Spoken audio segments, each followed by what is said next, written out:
بہت پرانی بات ہے کہ ملک بہارستان کی ایک بستی میں ایک غریب کمہار نصیب بختہ رہتا تھا۔ وہ سارا دن محنت سے مٹی کے برتن بناتا اور شام کو اپنے گدھے پر ان برتنوں کو لاد کر شہر میں بیچتا۔ اسی بستی کے قریبی جنگل میں ایک خونخوار شیر رہتا تھا جس نے بستی والوں کا جینا دو بھر کر رکھا تھا۔ بستی کے نہ جانے کتنے ہی لوگ اور جانور اس درندے کی بھینٹ چڑھ چکے تھے۔ ایک روز کمہار اپنے کام سے تھکا ہارا واپس آیا۔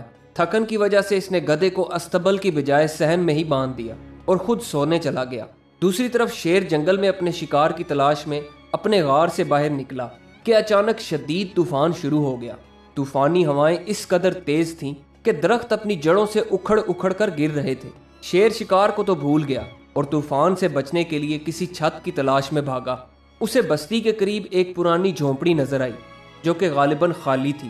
شیر اس میں داخل ہو گیا اور وہیں سو گیا۔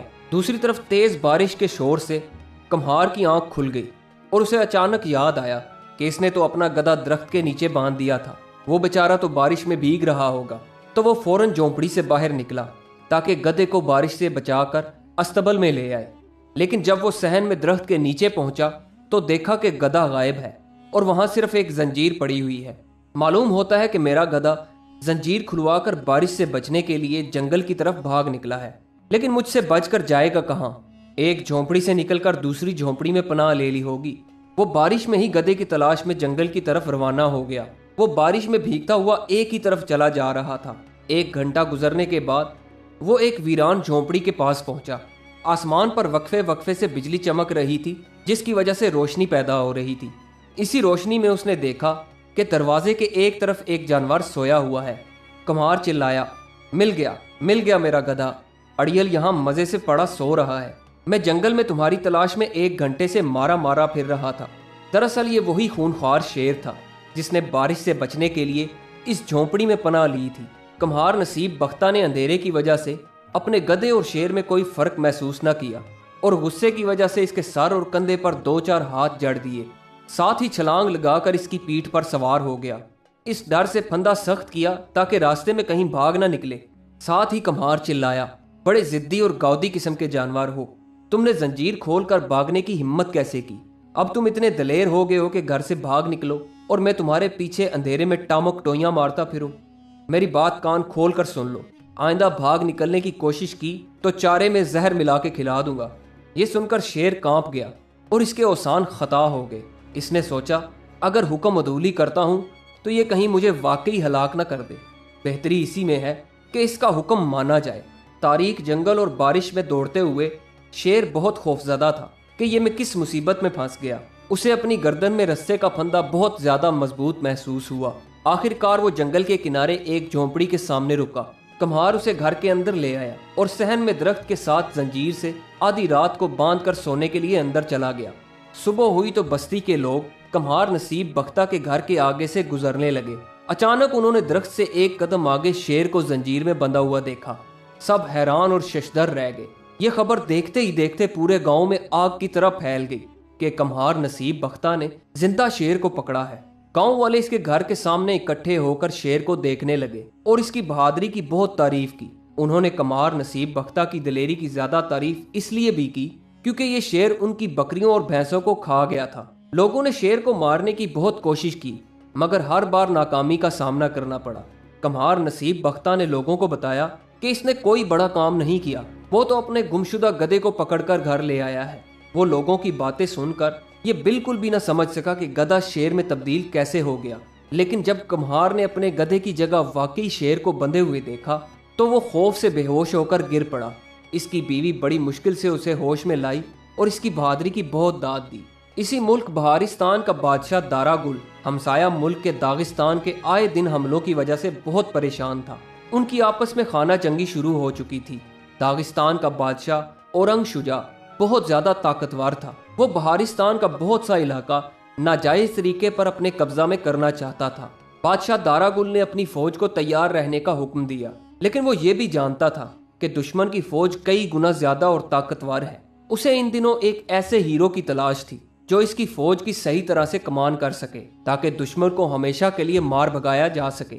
اس نے فوراً اپنے وزیروں اور مشیروں کو بلوایا ان میں سے ایک وزیر جس کا نام فتح جنگ تھا، اسے اچانک یاد آیا کہ کمہار نصیب بختہ تو بہت دلیر اور بہادر انسان ہے جس نے اکیلے شیر کو پکڑ لیا ہے۔ اس نے بادشاہ دارا گل کے حضور ساری کہانی بیان کر دی اور کہا، ذل سبحانی، نصیب بختہ ہی ایک ایسا آدمی ہے جو ہماری فوج کی صحیح طرح سے کمان کر سکتا ہے اور ہم اپنے دشمن کو شکست دینے میں کامیاب ہو جائیں گے۔ بادشاہ دارا گل نے فوراً ایک پیغام رساں کو نصیب بختہ کے گھر بھیجا۔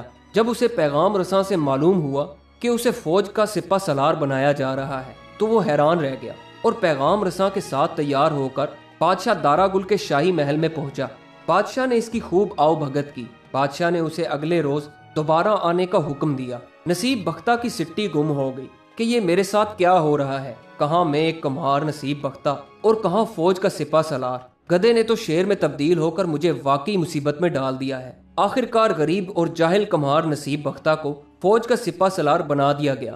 اس نے تو کبھی خواب میں بھی تلوار نہیں اٹھائی تھی اور نہ ہی کبھی گھوڑے پر سواری کی تھی۔ وہ گھر آیا تو شیر پر برس پڑا، تم گدھے سے شیر کیسے بن گئے؟ یہ ساری مصیبت تمہاری وجہ سے آئی ہے۔ نہ تم گدھے سے شیر بنتے اور نہ میں کمہار سپہ سالار بنتا۔ اس کی بیوی اپنے خامد کی بات سن کر کہنے لگی، کیوں بیچارے شیر کو کوستے ہو؟ اس کا قصور نہیں ہے نصیب بختہ، تمہارے تو بخت جاگ گئے ہیں۔ خدا کا شکر ادا کرو جس نے تمہیں سپہ سالار بنا دیا۔ لگتا ہے ہمارے دن پھرنے والے ہیں، ہمت نہ ہارو، خدا ہماری مدد ضرور کرے گا، وہ بڑا ہی کارساز ہے۔ دوسرے روز کمہار سپہ سالار نصیب بختہ تیار ہو کر بیوی کے ہمراہ شاہی محل پہنچا۔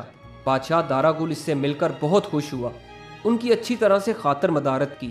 بادشاہ نے اسے فوج کی کمان سنبھالنے کا حکم دیا اور کہا، ہمسایہ ملک کا بادشاہ اورنگ شجاع جنگی تیاریوں میں مصروف ہے، وہ آئے روز ہمارے علاقے پر ناکام حملے کرتا رہتا ہے اور منہ کی کھاتا ہے۔ ہماری فوج بھی جنگ کے لیے تیار ہے، تم اس کی صحیح طور پر کمان کر سکتے ہو۔ کل صبح دشمن سپاہی ہماری طرف بڑھیں گے، تم فوج کے ساتھ مل کر دشمن کو چھٹی کا دودھ یاد دلا دو تاکہ وہ ادھر کا رخ دوبارہ نہ کر سکے۔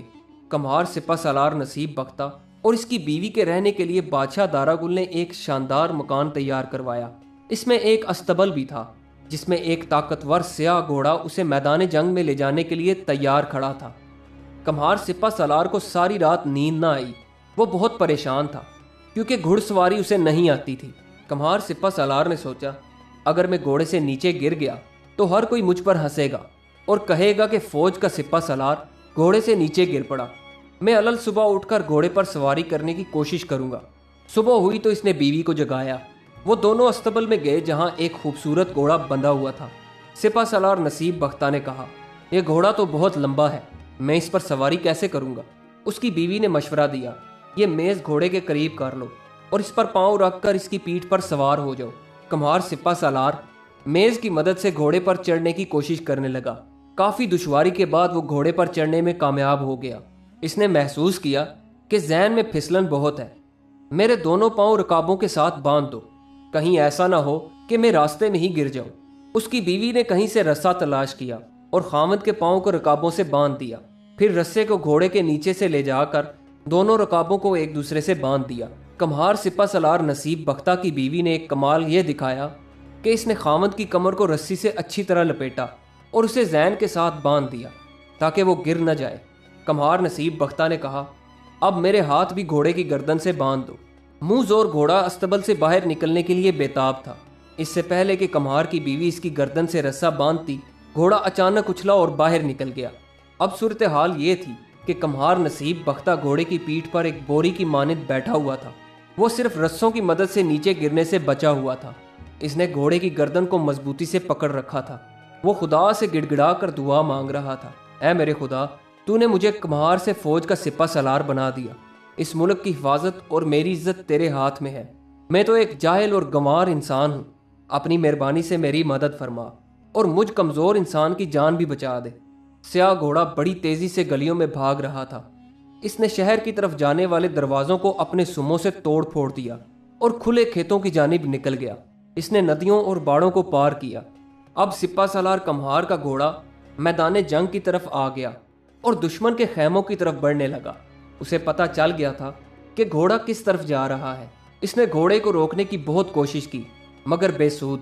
جب کمہار نصیب بختہ کا گھوڑا ایک درخت کے قریب سے گزرا تو اس نے درخت کی ایک شاخ پکڑ لی۔ وہ اس طرح سے گھوڑے کو روکنا چاہتا تھا